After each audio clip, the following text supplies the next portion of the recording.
عراف بريطاني شهير يتنبأ بأحداث مرعبة في عام 2022، فيضانات ومجاعات وكوارث طبيعية.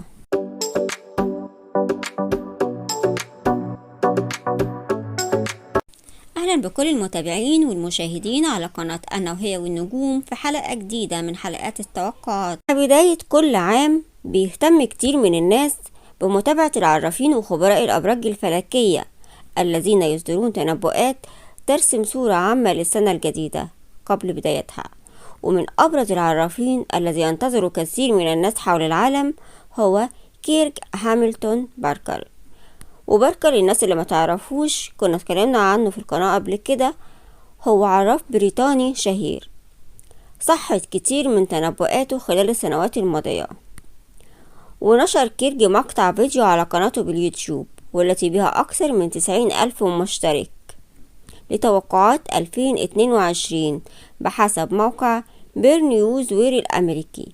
شرح في توقعاته بدءا من توقعات المشاهير ونقص الغذاء وقضايا التلوث في الصين، بالإضافة لكشف مفاجأة عن رئيس الولايات المتحدة، وأيضا عن شركات عالمية مثل فيسبوك وجوجل وأمازون.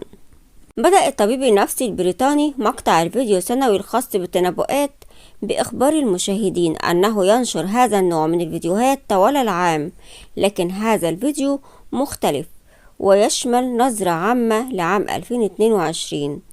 ويعترف كيرك الذي لديه 90,000 مشترك أنه أحيانا يخطئ في فهم الأمور ويخفق في بعض التوقعات، لكنه يقول: لقد فهمت الكثير من الأمور بشكل صحيح وأصبت في كثير من التوقعات، وأعتقد أن الناس يقولون أنني جيد جدا في تحقق معظم التوقعات. وبيقول إن أي شخص معرض للخطأ في مجال التوقعات ولا يمكن الادعاء بأن كل شيء على ما يرام. وقال إنه بيشوف ما لا يراه النقاد والصحفيين وبعض الأشياء بيتوقعها من فراغ. حقق كيرك على مدى السنوات السابقة مجموعة من التوقعات الصائبة، كان من أبرزها انتخاب ترامب ووباء عالمي وهو فيروس كورونا، على الرغم أنه تعرض أيضا لبعض الإخفاقات. من أبرزها أنه توقع أن يحصل ترامب على فترة ولاية ثانية، وأن الصين ستكون مصدر لتفشي فيروسين جديدين في عام 2021. بعد أن تحقق توقعه بوفاة أحد كبار العائلة المالكة في عام 2021، بدأ كيرك بالحديث عن توقعاته وما يخبئه عام 2022 للعائلة الملكية في بريطانيا. وقال كيرك إن الملكة مريضة الآن ولا أحب أن أتنبأ بالموت، لكني أعتقد أننا نعلم جميعا أن الملكة تقترب من نهاية عمرها. وقال: أراها تذهب لأبعد من هذا بكثير. بيقول كيرك أنه يشعر أنها تعاني من مشاكل في القلب، وهو أمر نشرته الصحافة في أبريل 2021، ولكن لم يتداول الخبر على نطاق واسع ولا حتى تأكيده. وأضاف كيرك أنها ستتجاوز اليوبيل البلاتيني هذا العام، لكنني أعتقد بعد ذلك أننا سنرى تدهورا مفاجئا وسريعا في صحة الملكة. باختصار، هو بيتوقع وفاة ملكة بريطانيا في نهاية عام 2022، وبيتوقع أن يصبح تشارلز ملكا لبريطانيا، لكنه يتوقع أن تكون فترة حكمه قصيرة طبعا بالمقارنة مع فترة حكم الملكة إليزابيث، وده بسبب عمره. ويشعر أن تشارلز لا يمكث في الحكم لمدة طويلة إلى حد ما. تكلم كيرك أيضا عن فضيحة جيفري أبستن، وقال: لدي شعور بأن هذا سيفتح الباب على مصراعيه. نعتقد جميعا أنها فضيحة كبيرة بالفعل، لكنني أعتقد أنها فضيحة أكبر مما نتخيله. بيقول كيرك أنه يتوقع محاكمات تشمل المليارديرات والسياسيين المعروفين وشخصية رفيعة المستوى في المؤسسة السياسية البريطانية. كيرك إلى الحديث عن نقص الغذاء، وقال أنه يتوقع أن تضرب مجاعة جماعية كوريا الشمالية. وبيقول: أشعر أيضا أننا سنبدأ في رؤية المجاعة مرة أخرى في إفريقيا، فأنا أرى المحاصيل تنهار، وأرى بالفعل مشاكل خطيرة مع نقص الغذاء، وهو ما سيؤثر أيضا على العالم الغربي. تكلم عن رئيس الولايات المتحدة الأمريكية جو بايدن، وقال كيرك لا أعتقد أنه يتخطى عام 2022 أو حتى يكمل 2022. وقال: أشعر أنه لن يكمل فترة رئاسته بالكامل. بيقول سوف تتم إزالته من السلطة بداعي المرض.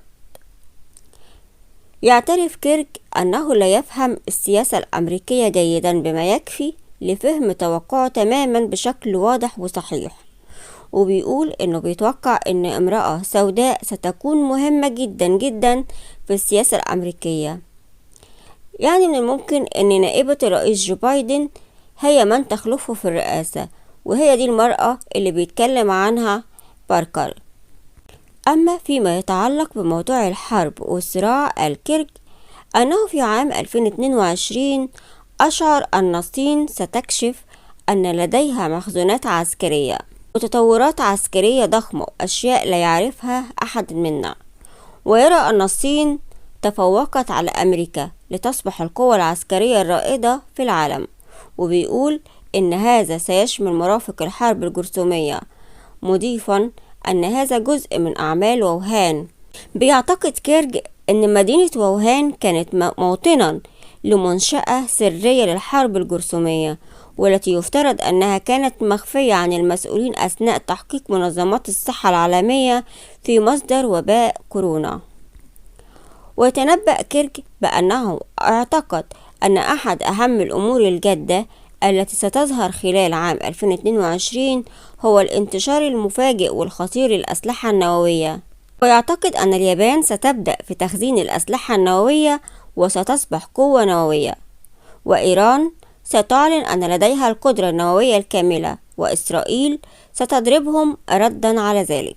وتنبأ كيرج هاملتون باركر أيضا بأن روسيا ستغلق أجزاء من شبكة الطاقة في الولايات المتحدة من خلال هجوم إلكتروني. لكن الموضوع الرئيسي للحديث فيما يتعلق بالصراع العالمي كان الحديث عن الأسلحة النووية.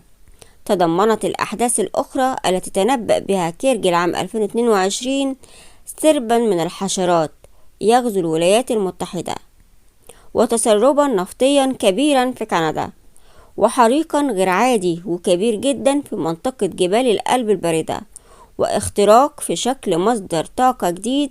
وبيقول هذا يشبه طاقة نقطة الصفر من نوع ما، حيث سنحصل على طاقة أكثر مما نضعه. بالطبع هذا يخرق قانون الحفاظ على الطاقة، لكن كيرك قد يشير ببساطة إلى طاقة نظيفة وأكثر كفاءة، مصدر للطاقة مثل الاندماج النووي، لكنه لا يملك المعرفة العلمية لشرح توقعه بالتفصيل. وأثناء حديثه عن الكوارث الطبيعية أشار إلى أنه رأى ارتفاع وتيرة تحطم السدود في لندن وباريس، اللتان ستتعرضان لفيضانات شديدة هذا العام، بينما ستتأثر الصين بشدة في عام 2022 بسبب الطقس القاسي، مما قد يؤدي أيضا إلى حدوث فيضانات. وقال في مكان آخر: سوف يتسلل مسلح إرهابي إلى احتجاج سلمي يؤدي إلى حدث سيء. وسيعلن ترامب أنه يترشح مرة أخرى لمنصب الرئيس على قناته الإخبارية على الإنترنت. وستشرع المملكة المتحدة في دفع كبير وتطوير في مجال تكنولوجيا الفضاء، وقائمة بأسماء سجن كبار المشاهير بسبب الاحتيال الضريبي. ودي كانت توقعات أو جزء من توقعات باركر لعام 2022. مع الوقت هنشوف ايه اللي هيتحقق من توقعات الطبيب النفسي باركر خلال عام 2022. وغالبا بيواصل باركر مراجعة توقعاته وتوضيحها على مدار العام لمعرفة هل صحت توقعاته أم لا. بكده انتهى فيديو النهاردة. أتمنى ان الفيديو يكون عجبكم. لأول مرة بتشوفوا القناة ما تنسوش تشتركوا في القناة وتفعلوا الجرس على الكل عشان يوصلكوا إشعار بكل فيديو جديد، وياريت لايك وكومنت وشير.